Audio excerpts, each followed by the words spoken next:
በአይነት ያለ ሳትበላ ትሞታለህ ተጻፈ። ሁለተኛው ዕጽበተ እግር የሚል ስያሜ አለ። የዘመኑ አስተማሪዎች በቃል እናስተምራለን። የቅዱሳን ሐዋርያት እግር አቀን የምስጢር ቀን ይባላል። የምስጢሩ ወራሾች ለመሆን ነው አምላካችን ሁላችንንም የፈጠረ። በኋላ እሱ በጸሎት መትጋት እንደሚገባ ለኛ አርአያ ሊሆነን በጌቴሴማኒ ከጸለየ በኋላ ወደ ደቀ መዛሙርቱ ተመልሶ ሲመጣ ሁሉም እንቅልፍ ጥሏቸው ደግሟቸው አገኛቸው። እንዲህ ነው ያላቸው፣ አንዲት ሰዓት እንኳን ከኔ ጋር በጸሎት መትጋት አቃታችሁን አላቸው። አስተውሉ ምዕመናን፣ በመጽሐፍ ቅዱስ አስተምሮ በጣም አጭሩ የጸሎት ሰዓት አንድ ሰዓት። አንዲት ሰዓት እንኳን ከኔ ጋር መትጋት አቃታችሁን አላቸው። እግዚአብሔር ያደላቸው ቅዱሳን በቀን 7 ጊዜ ቅዱስ ዳዊት እንደተናገረ በጸሎት አምላካቸውን እግዚአብሔርን ያመልኩታል፣ ያመሰግኑታል። እኔና እናንተም በሕይወታችን ውስጥ ትልቁ ሊኖረን የሚገባ ነገር የጸሎት ሕይወት ሊኖረን ይገባል። ማታ ስንተኛ ብንቻል በቀን 7 ጊዜ፣ ካልሆነ ግን ቢያንስ ማታ፣ ጠዋት ደግሞ ስንወጣ ጨለማውን ያሳለፈ በጤንነት የጠበቀንን እግዚአብሔርን በጸሎት ልናመልከው ልናመሰግነው ይገባናል። ተግተን ልንጸልይ ነው ይገባል። ምንድነው ያለው? ወደ ፈተና እንዳትገቡ ተግታችሁ ጸልዩ ነው ያለው። ብዙዎቻችን በጸሎት የምንተጋው ፈተና ውስጥ ከገባን፣ ችግር ውስጥ ከገባን፣ ከተፈተንን ከተጨነቅን በኋላ ከጭንቀት እንዲያወጣን እንጸልያለን። ምን ይላሉ ሊቃውንቱ? ሰው ፈተና ውስጥ ከገባ በኋላ የሚጸልየው ጸሎት እየተቆነጠጡ ማልቀስ ነው ይላሉ። ጌታ የተናገረው ወደ ፈተና እንዳትገቡ መጀመሪያ ነው ተግታችሁ ጸልዩ ያለው። ምን ማለት ነው? ፈተና ውስጥ ከገባችሁ በኋላ መጸለይ አይገባም እያልኳችሁ አይደለም።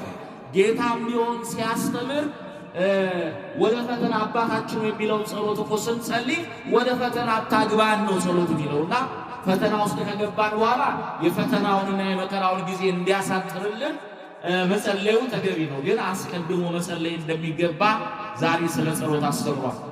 ሁለተኛው ዕጽበተ እግር የሚል ስያሜ አለ። ኢየሱስ ክርስቶስ የቃልም የተግባርም መምህር በሕዝቡ ፊት በቃልም በተግባርም ታላቅ እንደነበረ ነው ሐዋርያት የተናገሩት። የዘመኑ አገልጋዮች፣ የዘመኑ አስተማሪዎች በቃል እናስተምራለን፣ ያስተማርነውን ግን በሕይወት ተግብረን አናሳይም። እሱ ግን እውነተኛ የሕግ መምህር ነው። ሕግን ሰርቷል፣ ሥርዓትን ሰርቷል፣ አስተምሯል። ያስተማረውን ደግሞ በተግባር ገልጧል። ከእኔ ተማሩ ነው ያለው። እኔ የዋህ ነኝ በልቤም ትሑት ነኝ ብሎ ከሱ መማር እንደሚገባ ነግሮናል። ለምሳሌ ስለ ትሕትና አስተምሯል። ስለ ትሕትና ያስተማረውን ዛሬ ነው በተግባር ደግሞ ያረጋገጠው። በመሰረቱ በቤተልሔም መወለዱ ትሕትና ነው። በሰማይ ኃይላት መኳንንት ስልጣናት የሚንቀጠቀጡለት የሚያደርጉለት በፊት መቆም አይቻልም እያሉ የሚርዱለት አምላክ በከብቶች በረት መገለጡ ትሕትና ነው። ነገር ግን በዛሬው ዕለት ወገቡን ታጥቆ መሬት ላይ ተንበርክኮ የቅዱሳን ሐዋርያትን እግር አጠበ። እኔ አምላክ ስሆን እኔ ጌታ ስሆን ዝቅ ብዬ ለእናንተ እንዲህ እንዳደረግሁ እናንተ ለታላላቆቻችሁ ብቻ አይደለም ለታናናሾቻችሁ ይህንን አድርጉ ብሎ በትሕትና አሳይቶ ትሕትናን አስተምሮናል። የትሕትና ሰዎች እንድንሆን እግዚአብሔር ሁላችንን ይርዳል። እንደገና ይሄ ቀን የምስጢር ቀን ይባላል። የምስጢር ቀን የተባለበት ዋናው ምክንያት ኢየሱስ ክርስቶስ ከሰባቱ ምስጢራተ ቤተ ክርስቲያን መካከል አንዱ የሆነውን ምስጢረ ቁርባንን ሥርዓት አድርጎ የሰራበት ቀን ነው። ይህ ስለ እናንተ በነገው ቀን የሚቆረሰው ሥጋዬ ነው። ቅድም በቅዳሴው ላይ የተነበበው የማቴዎስ ወንጌል ምዕራፍ 26 ቁጥር 26 ላይ የተጻፈ ኃይለ ቃል ነው። በነገው ዕለት ስለ እናንተ የሚቆረሰው የአዲስ ኪዳን ሥጋዬ ነው ያለው። አሁን አንዳንዶች ሰዎች መታሰቢያውን እናደርጋለን ይላሉ፣ አንዳንዶች የጌታ እራት ይላሉ። ይሄ መታሰቢያም አይደለም፣ የጌታም እራት አይደለም። ይሄ የክርስቶስ አማናዊ ሥጋው አማናዊ ደሙ ነው። በነገው ዕለት ስለ ሁላችሁ ቤዛነት የሚቆረሰው ሥጋዬ ነው አለ እንጂ የሥጋዬ መታሰቢያ ነው አላለ። ወይንም ደግሞ የጸሎተ ሐሙስ መታሰቢያ ነው አላለ፣ ሥጋዬ ነው አለ። ጽዋውንም አንስቶ ባርኮ በነገው ዕለት ስለ ሁላችሁ የሚፈስ የሐዲስ ኪዳን ደሜ ነው ብሎ ደሙን ሥጋውን የሰጠበት ይህንን ምስጢር ለደቀ መዛሙርቱ ላመኑት ለ120 ቤተሰቦች ያካፈለበት ቀን ነው። እኔና እናንተ ዛሬ የእሱን ሥጋ እንበላለን፣ የእሱን ደም እንጠጣለን። ለሥጋውና ለደሙ የበቃችሁ ለመቀበል የተሰለፋችሁትን እግዚአብሔር እስከ መጨረሻው ያጽናችሁ። ለሥጋውና ለደሙ ያልበቃችሁ ደግሞ እግዚአብሔር ያወቃችሁ። አሁን ምን ማለት መሰላችሁ? ተመልከቱ። ዛሬ በዚህ መቅደስ ተሰብስበን ስንሰግድ ውለን ስንጾም ውለን እግራችንን ታጥበን ተቀድሰን፣ ነገር ግን ሥጋውን ሳንበላ ደሙን ሳንጠጣ ወደ ቤት መሄድ ማለት ምን ማለት መሰላችሁ? በመጽሐፍ ላይ በዓይነት ያለ ሳትበላ ትሞታለህ ተብሎ የተጻፈ ነው። ይህንን ሥጋና ደም አምላካችን ያዘጋጀው ዛሬ በዚህ መቅደስ ለተሰበሰብነው ለሁላችንም። ብዙዎቻችን ግን ንስሐ ስላልገባ ከሥጋውና ከደሙ ርቀን ነው የምንኖረው። ጾመን ጸልየን ሰግደን እግራችንን ታጥበን ሥጋውን ሳንበላ እንዴት እንሄዳለን? የደቀ መዛሙርቱን እግር አጠበ። ካጠበ በኋላ ነው ሥጋውን ያጠጣቸው ደሙን ያጠጣቸው። እኛ አሁን የምንታጠበው ሥርዓት ብቻ ይመስለናል። የእግዚአብሔር ልጆች ቅድም እኮ የታጠብንበት ማይ አሐዱ አብ ቅዱስ፣ አሐዱ ወልድ ቅዱስ፣ አሐዱ ውእቱ መንፈስ ቅዱስ ተብሎ የተባረከ ሥርዓተ ቅዳሴው የደረሰበት ነው። እግራችንን ወደ ውሃው ስናስገባ እጃችንን ለካህኑ ስንሰጥ እግዚአብሔር ከምድር ከኃጢአት አድኖናል። ለስም አመራሩ ምስጋና ይሁን። አሁን ቅድም እስመተ እግር ያደረግን ሁላችን ውሃ ውስጥ አይደለም እጃችንና እግራችን ተነግሮ ይወጣል። በዛ በተቀደሰው ማይ ሁላችንም ታጥበናል። ለዚህ ነው መጀመሪያ ሥጋውን ከመቀበላችሁ ሥጋውንና ደሙን ከመቀበላችሁ በፊት ንስሐ ግቡ ተብሎ የሚታወጀው። ካህኑም በቅዳሴው ላይ ሰው የበደለውን ክሶ የወሰደውን መልሶ ንስሐ ገብቶ ሥጋውንና ደሙን መቀበል እንደሚገባ ሁሌ ቤተ ክርስቲያን ታስተምራለች። ጌታ የሐዋርያቱን እግር ያጠበው ሊያነጻቸው ሊቀድሳቸው ከታጠቡ በኋላ ነው ሥጋውንና ደሙን የሰጣቸው። ስለዚህ እግዚአብሔር ልጆች አስቀድሶ ሥጋውንና ደሙን አለመቀበል በጣም አሳዛኝ ጉዳይ ነው። መቃብርን የሚያህል ቁልቁለት ሰማይን የሚያህል አቀበት ጉዞ አለብን። ለምን ይሆን ሥጋውንና ደሙን የምንቀበለው? እስቲ ያልተቀበላችሁ ለንስሐ ያልበቃችሁ ወደ ሥጋው ደግሞ ያልመጣችሁ በደንብ አስተውላችሁ ስሙ። ለምንድን ነው ሥጋውን የምንበላው? ለምንድን ነው ደሙን የምንጠጣው? ኢየሱስ ክርስቶስ ሥጋውን የቆረሰው ደሙን ያፈሰሰው ለምንድን ነው? ይህንን መረዳት አለብን። የመጀመሪያው ለእኛ የኃጢአት ስርየት ሊሰጠን። እስቲ ንገሩኝ፣ በተለይ ያልተቀበላችሁ ለምንድን ነው ሥጋውና ደሙን የምንቀበለው?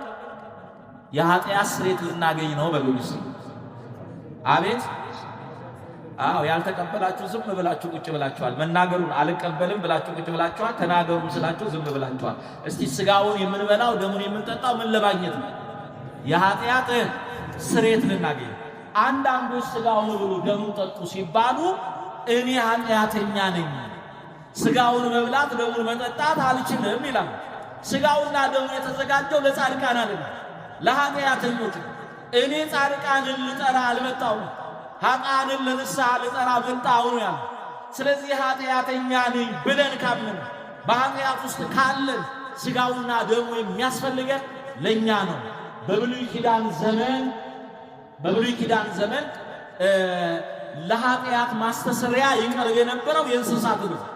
ያ የእንስሳት ደም ሰው ከሠራው ራሱ ከፈጸመው ከጊዜያዊ ኃጢአት የሚያነጻ እንጂ ከአዳም መርገምና በደል የሚያነጻ አልነበረም። ስለዚህ የክርስቶስ ሥጋና ደም ግን ከሁሉ የሚያነጻ ነው። ለዚህ ነው ቅዱስ ዮሐንስ በመልእክቱ በአንደኛ ዮሐንስ መልእክት ምዕራፍ 1 ቁጥር 7 ላይ የልጁ የኢየሱስ ክርስቶስ ደም ከኃጢአት ሁሉ ያነጻል ይላል። እስቲ የልጁ የኢየሱስ ክርስቶስ ደም በሁላችሁ። አዎ፣ ያላችሁትን ሁሉ እግዚአብሔር ይባርካችሁ። ያላላችሁትን እንድትሉ ክርስቶስ ደም ከኃጢአት ሁሉ ያነጻል። አዎ፣ አንደኛ ዮሐንስ መልእክት ምዕራፍ 1 ቁጥር 7 ላይ። ስለዚህ የልጁ የኢየሱስ ክርስቶስ ደም ከኃጢአት ሁሉ ያነጻል። የብሉይ ኪዳኑ የእንስሳት ደም የማያነጻው አለ፣ የአዳምን መርገም አያነጻ። የክርስቶስ ደም ደግሞ ከኃጢአት ሁሉ የሚያነጻ። ቅድም በተነበበው በማቴዎስ ወንጌል ምዕራፍ 26 ቁጥር 26 ላይ ስለ ሁላችሁ ኃጢአት በነገው ዕለት የሚፈሰው ደሜ ነው ያለ። ስለዚህ ኃጢአተኞች ከሆንን ከነ ኃጢአታችን አይደለም መተን ሥጋውን የምንቀበል። መጀመሪያ ንስሐ እንገባለን፣ እንታጠባለን።